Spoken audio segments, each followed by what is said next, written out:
In a small, forgotten town, there stood an old mansion known for its eerie legends. For decades, it had remained uninhabited, except for the tales whispered among locals about the locked room on the second floor. Curiosity got the better of a group of friends, Sarah, Mark, and Elena, who decided to explore the mansion one chilly autumn night. Armed with flashlights and a sense of adventure, they entered the creaking structure, feeling the weight of the past pressing down on them. The air was thick with dust, and shadows danced across the walls as they made their way to the staircase. Each step creaked ominously underfoot. When they reached the second floor, they were drawn to the locked room at the end of the hall. The door was an ominous black, its surface marred by time, with a rusty padlock holding it shut. "Let's find a way in," Mark suggested, his eyes gleaming with mischief. Sarah hesitated. "What if we shouldn't? The stories say no one who enters comes back the same." "Come on, it's just a story," Mark replied. But Elena, feeling a chill crawl up her spine, couldn't shake the feeling that something was very wrong. After a few minutes of searching, they found an old crowbar in a dusty corner of the attic. With a few grunts and heaves, they managed to pry the door open, the lock giving way with a satisfying clank. As the door creaked open, an unnatural chill rushed out, sending shivers down their spines.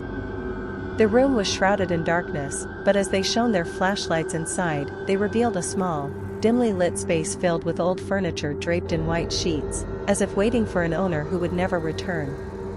In the center stood an antique mirror, its surface clouded and cracked. "Look at that," Elena whispered, stepping closer. As she gazed into the mirror, she felt a wave of dread wash over her. Instead of her reflection, she saw a dark figure standing behind her. She spun around, but the room was empty. "Did you see that?" she asked, her voice trembling. Mark and Sarah exchanged uneasy glances. "What did you see?" Sarah pressed, her heart racing. "The figure, it was right behind me," Elena stammered. Just then, the door slammed shut with a deafening bang, trapping them inside. Panic set in as they rushed to the door, but it wouldn't budge. "Okay, let's stay calm," Mark urged, trying to keep his voice steady.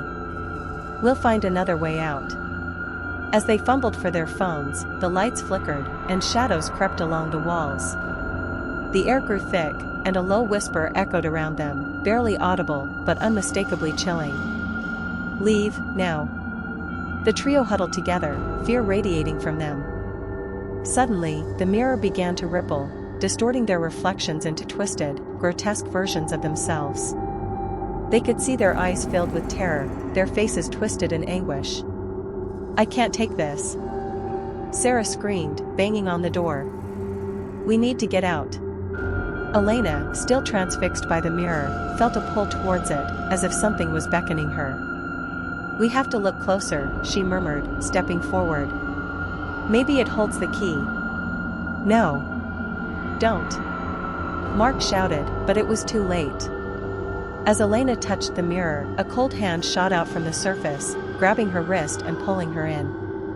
She screamed as she vanished, the mirror returning to its still state, leaving only an echo of her voice behind. Desperation flooded Mark and Sarah. "We have to get out. We can't leave her," Mark yelled, frantically pounding on the door again. But the whispering grew louder, more insistent, drowning out their cries. "Leave, now."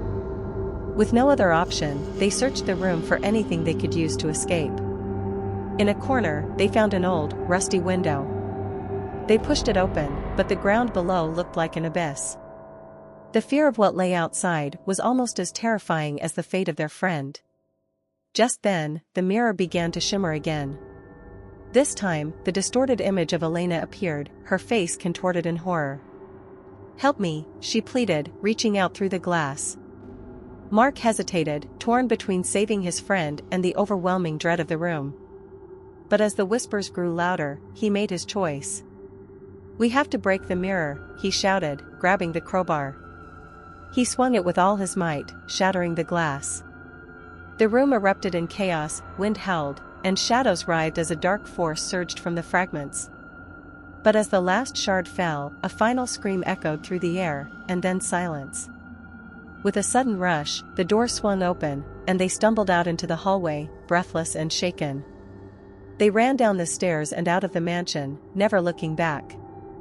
As they reached the safety of the street, they turned to see the mansion standing silent, its windows dark. But as the moonlight flickered, they could have sworn they saw a figure standing in the broken mirror, watching them, waiting for the next curious souls to come and unlock the secrets of the locked room. And somewhere in the shadows, a whisper lingered, echoing through the night, "Leave, now."